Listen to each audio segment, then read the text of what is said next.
Good morning, all. Welcome back. My name is Christopher Howell, and this is my Resolute Path. I have not been able to stop thinking about my last episode, about the moral authority dilemma I've been experiencing. The more I reflect on it, the more I realize how much weight this really carries for me. I personally believe in accountability. I believe people should take responsibility for their actions. I believe some behaviors are harmful, and I don't want to sit back and pretend they're okay just to keep the peace. But I also don't want to become someone who forces my moral standards onto others. I don't want to become rigid. I don't want to slip into the same patterns of control and arrogance that I've rejected in others. And yet, I feel the tension in that. Where is the line between standing firm in my values and becoming authoritarian about them? How do I hold people accountable without becoming self-righteous? How do I push for necessary change without becoming oppressive? These are not comfortable questions, and they make me confront the ways I might still be blind to my own contradictions. But I think avoiding them would just be worse. Now, the first thing I have to acknowledge is this. My perspective is not infallible. I believe I have strong reasoning for what I stand for, but so does everyone else. People who think they are reckless, selfish, or irresponsible, they probably have their own justifications, their own sense of right and wrong, their own story. Now, that doesn't mean I have to agree with them. It doesn't mean I have to excuse them, but it does mean I have to check myself before assuming moral superiority. There's a philosopher, I'm probably totally going to butcher this name, Alain de Botton. He once said, "The difference between a moral person and a self-righteous person is that the former knows they are flawed, and the latter pretends they are not." Now that really stings, hits me right in the heart. Do I secretly believe I have a better grip on morality than others? Do I assume that if someone disagrees with me, they must be wrong? Do I ever dismiss opposing views without truly listening? If I'm being honest, I know I've done all of these things at the past. At some point, maybe not intentionally, maybe not always, but enough that I need to acknowledge it. Also, I need to realize that leads me to something even more uncomfortable. If I hate when others impose their morality on me, but I believe my morality is superior, what does that say about me? Now, I think part of the reason this is so difficult is because there's something terrifying about being wrong, especially when it comes to morality. Because if I am wrong about something I deeply believe in, then what does that mean for all the judgments I've made? What does that mean for the times I stood firm and pushed back against someone else? What does that mean for the times I've walked away from people who didn't align with my values?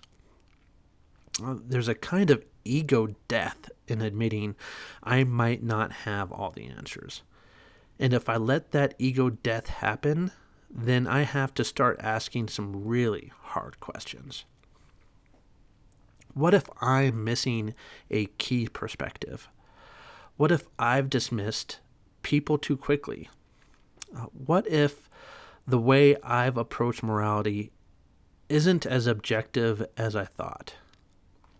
Another quote I found from a Friedrich Hayek, he once said, "The curious task of economics is to demonstrate to men how little they really know about what they imagine they can design." I think that applies to morality too.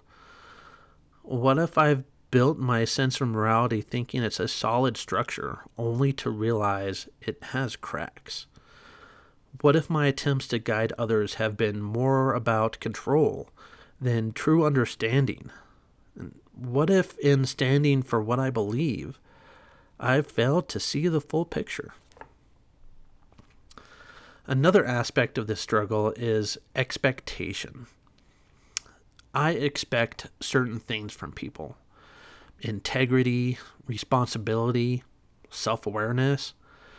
I expect people to own up to their mistakes, to think critically, to be considerate of the harm they cause.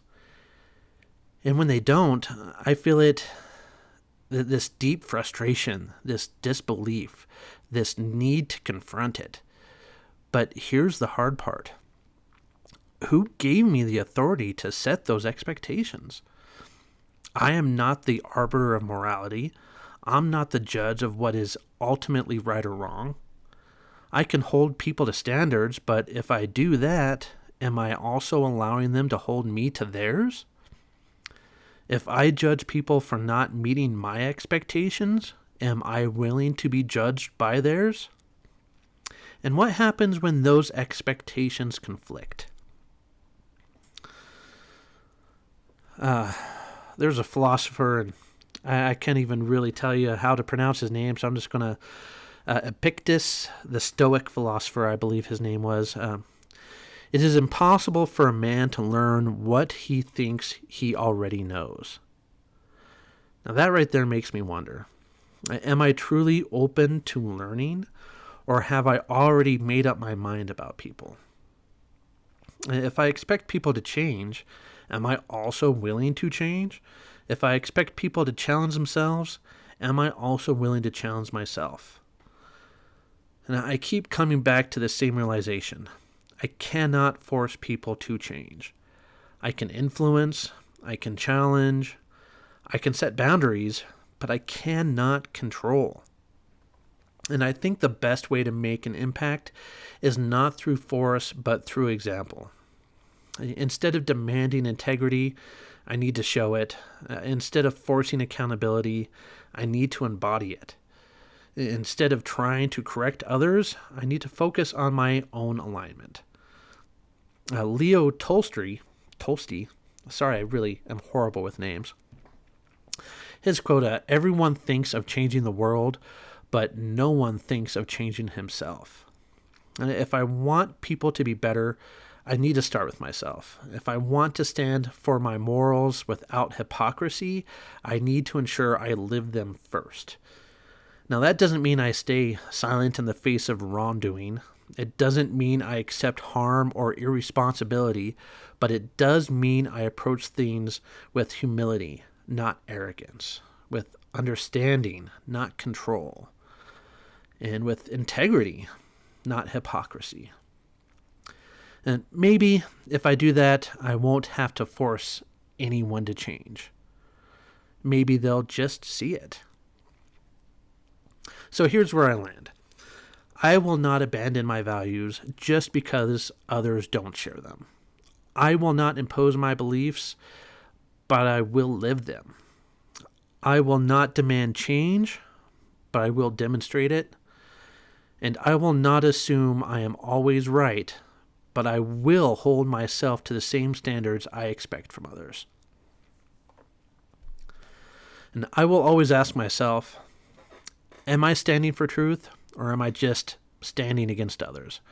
Am I seeking justice, or am I just seeking control?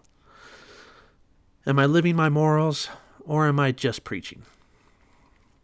Because at the end of the day, I don't want to be just another voice telling people what to do. I want to be a person who simply shows them another way to be. Now, thank you all for sticking through to the end. Please comment whether you agree or disagree or even just want to troll me. Please, any input would be appreciated. Please like and subscribe. Also, don't forget to hit that bell so you know when the next episode drops. I love you all, and as always, keep it shiny.